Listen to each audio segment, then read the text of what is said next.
That guy's really handsome. Yeah, that's me actually. Hey, I'm Matthew Cornwell. Respect my hustle. Hey, good evening. I had a dream the other day, man. I had a dream the other day that I made it, man. It was like this. I had a dream, man. Hey, let's have a toast to life. Alright. Hey, man, the mic got good credit.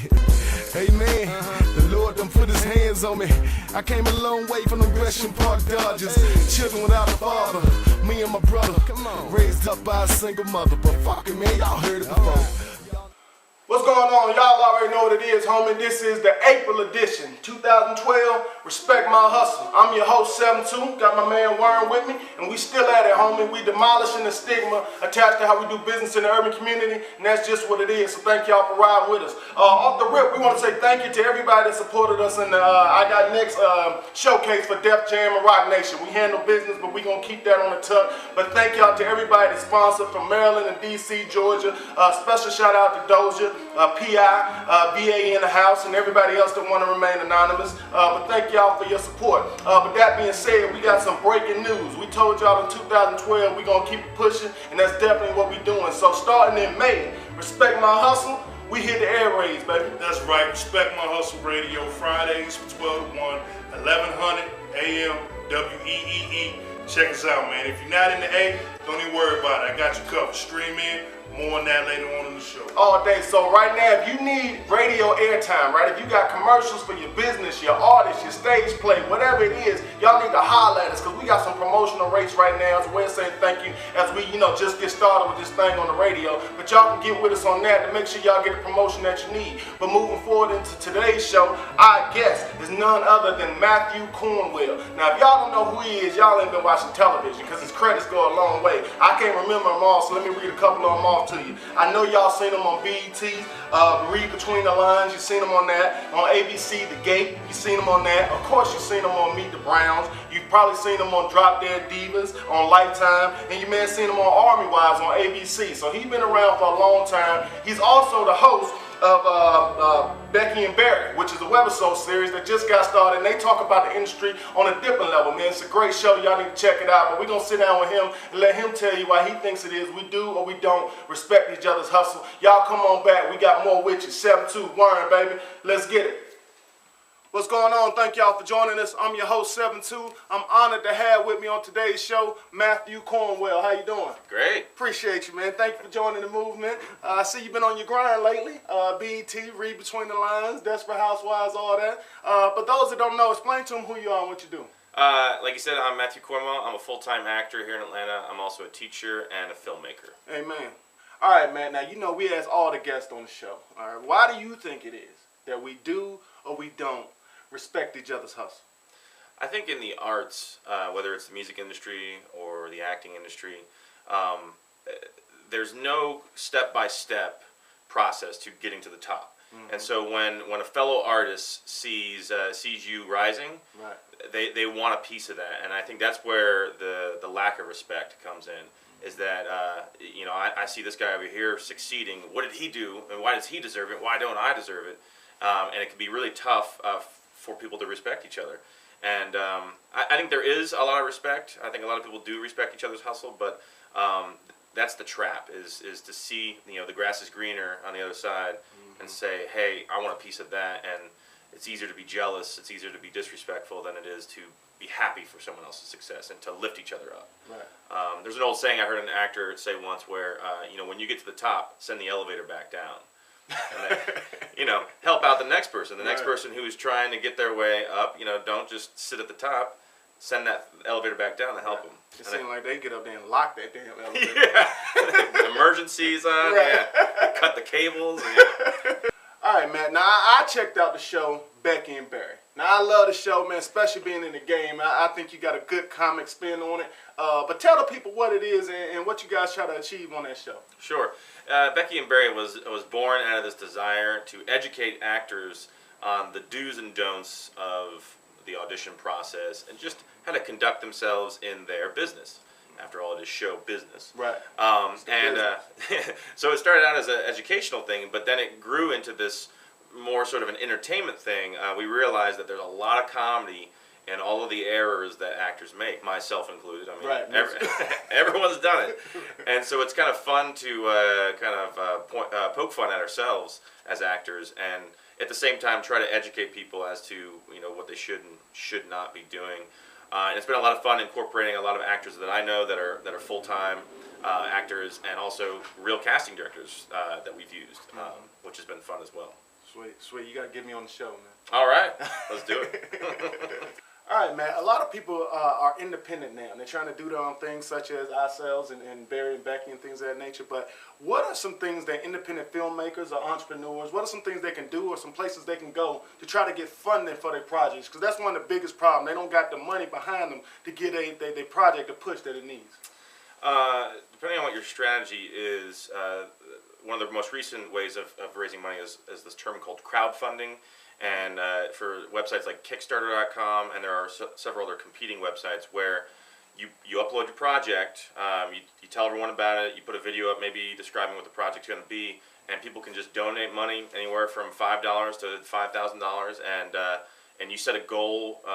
Let's say you want to raise $5,000 in the next 30 days, and if you reach that goal, you get all the money. If you don't reach the goal, then you don't get any of the money. But so that's one way, is doing what they call crowdfunding. The old school way is, do you know a dentist or a lawyer? Right. Somebody got some. Yeah. Hit them up.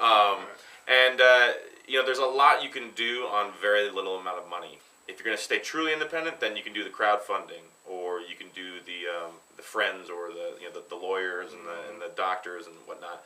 If you want to go full legit, then that's when you got to find a producer. That's what we call old school. We call hitting the block. You know what I'm saying? Put the hat on, hit the all black on, and hit the block, baby. All right, man. I want to ask you. Now, I'm an actor, and for those that's in the game, when you go to auditions, you have to do either a cold read or a monologue to try to book the part. In your opinion, what do you think gives the actor the best opportunity to showcase his talent? A cold read or a monologue? So I think, from a casting director standpoint, the cold read gives you more information because it sees how the actor prepares in a short time frame, and can maybe react on their feet by giving a direction really quick, saying, okay, that was great, now try it this way. Whereas the monologue gives the actor more time to prepare and to showcase themselves. So I think from an actor standpoint, we'd probably all rather do monologues because we get to control that, we get to rehearse that at home, whereas the casting directors would rather see you do the cold read, because they know that you've only had that script for a day or an hour, and to them, I think that gives them more information.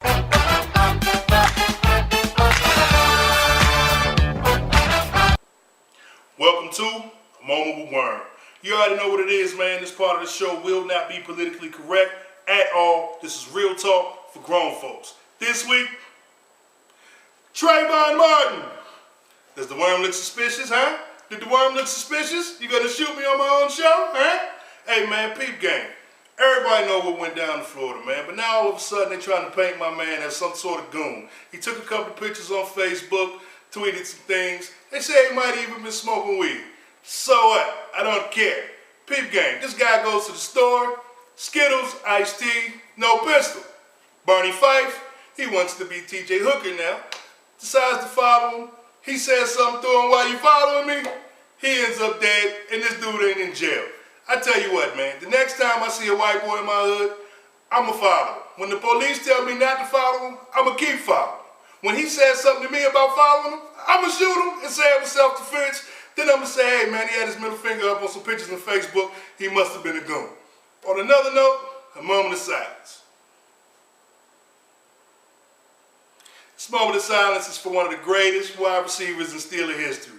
That's right, Mr. Hines Ward. Hines, the Worm Solution, man. I am honored that you decided to retire a Steeler. You are and forever will be what it is to be a Steeler. You know what I'm saying? You got it inside you, man. My terrible towel is at half-mast today. The rest of you chumps, you got 4 months. Count them. 1, 2, 3, 4. 4 months till it's time to rock and roll. Black and yellow. Until next time, this has been A Moment with Worm.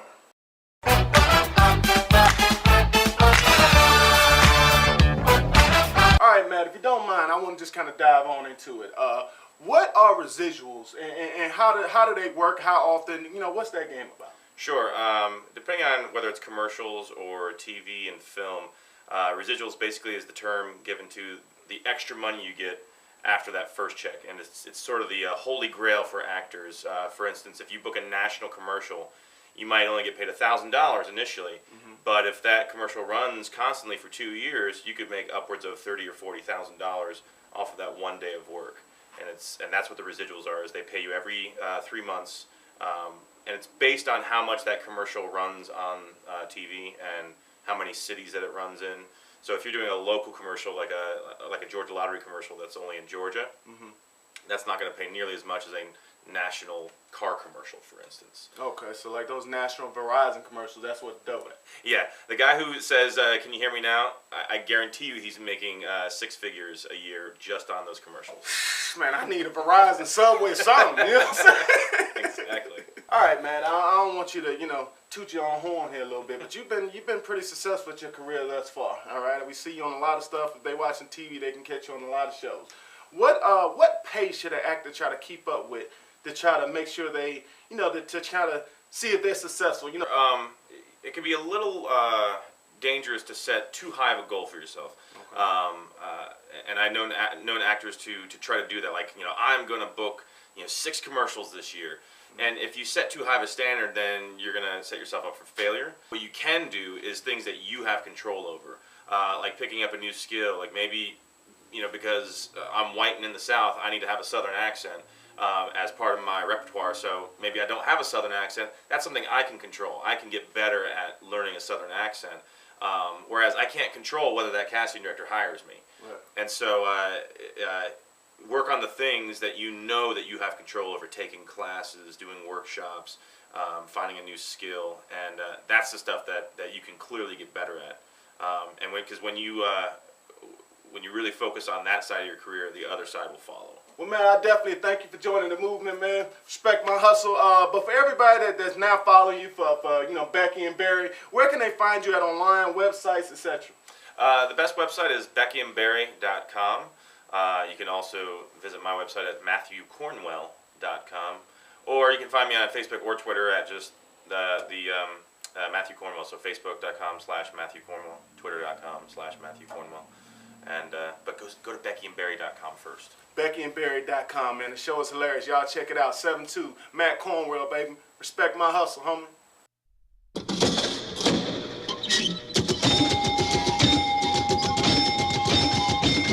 What's going on? Y'all know what it is. It's time to crunch numbers, baby. Make sure you get 2 + 2 = 5. So let's go ahead and get into it. Off the rip, I want to dedicate this segment to the bosses. And I ain't talking about the rappers that got a little CD out, but they don't, talking about their boss, but they ain't even got a checking account. I'm talking about the people that's really in the game. Employees, contractors, taxes, company vehicles, all that, man. And everybody with a focus on generating more capital in 2012. And to do that, there's a couple things we can do. The first thing we need to do is trim the fat. Lower our overhead, especially right about now, man. We need to lower that overhead to, like, I'm talking bare minimum, Jack. And depending on your business, there's a couple ways you can do that. I suggest going to simplifythis.com. You can go to simplifythis.com and see what's some best ways for you to trim the fat in your business. And then while you're doing that, the next thing you should do is focus on how to make more money while you're doing that. And that may not be in the same business. That may not be in the same lane. It could be a different market. Side hustle, if you will. I got a couple of them. I really ain't got time to explain them all to you, but you can go to frugaldad.com. That's frugaldad.com. Pick you out a side hustle and see if you can make some extra money while you're working out your stable money, man, because that's always good. And the last thing as the bosses we got to do is pay attention to the employees and the contractors we using that's working with us, man. And just to the employees and the contractors, just so y'all know, all your personal issues and all that type of stuff, man, we don't give a damn about that. Your car, your family, none of that. That ain't got nothing to do with the business, all right? All you're doing is costing me money. So you really shouldn't feel comfortable telling your boss that type of stuff, man. But back to the bosses. Your employees should have a couple things. Depending on your market, they should all have a valid ID, valid transportation. I don't care what their excuse is. If they ain't got that, get rid of them. They're going to cause you problems, all right? The next thing is their appearance, all right? Depending on your market, they should do anything that's going to hinder you from making money, meaning visible tattoos and gold in the mouth and all that, man. Get their ass out of here, man. They're not an asset. They're a liability, man. No matter how you spend it, it's going to end up costing you in the long run. And the third thing is their production. All salary and payroll should be heavily attached to their production, which means if you sell this or you do this, you get that. If you don't do this, you get fired, period. and that way you prevent them from riding the clock on you and milking your resources, which is a problem that happens in businesses. They get on the clock, don't produce, and then it's end up costing you money. But I know that sounds cold, but just to the bosses, y'all know what I'm saying, we need to do that so we can generate money together collectively, so we can stop going out to outside sources, begging for money, for loans and all that. When we got the money in the house, we just got to work together to generate it. But that being said, the last thing I want to leave y'all with is my book recommendation for this month. Y'all know I always leave you with a banger, and that book recommendation is The 48 Laws of Power by Robert Greene. Alright, now I'm into this book right now myself, and there's a lot of things I didn't know that people were doing out to me in the market that I was unaware of. But you know, I was green at it, and we learning as we go. But the book is called The 48 Laws of Power by Robert Greene. It teaches you all about business, man, and how to gain that power. You know, money, power, and respect, man. It's truthful out there, man. But y'all check that out. Get back with me, man. Y'all stay safe. Y'all know what it is. 7-2. Respect my hustle, homie.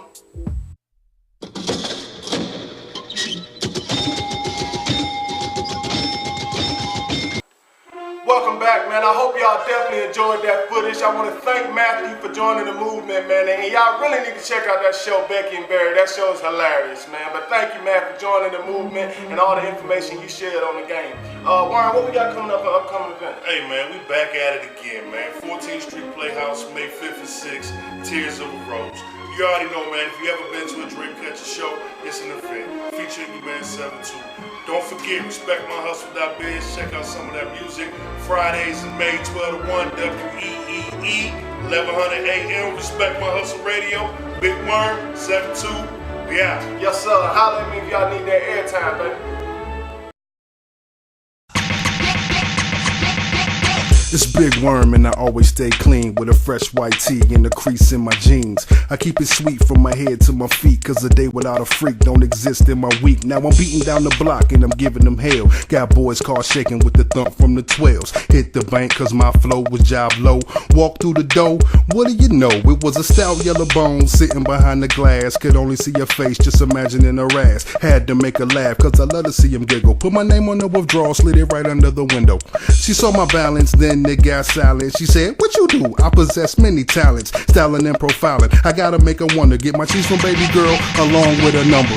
Don't stop, get it, don't stop, get it. I get down, baby, I get down. Girls, they love wine. But I ain't tripping off these bras, so I gotta let it burn. Said, don't stop, get it, don't stop, get it. I get down, baby, I get down. Girls, they love wine. But I ain't tripping off these hoes, so I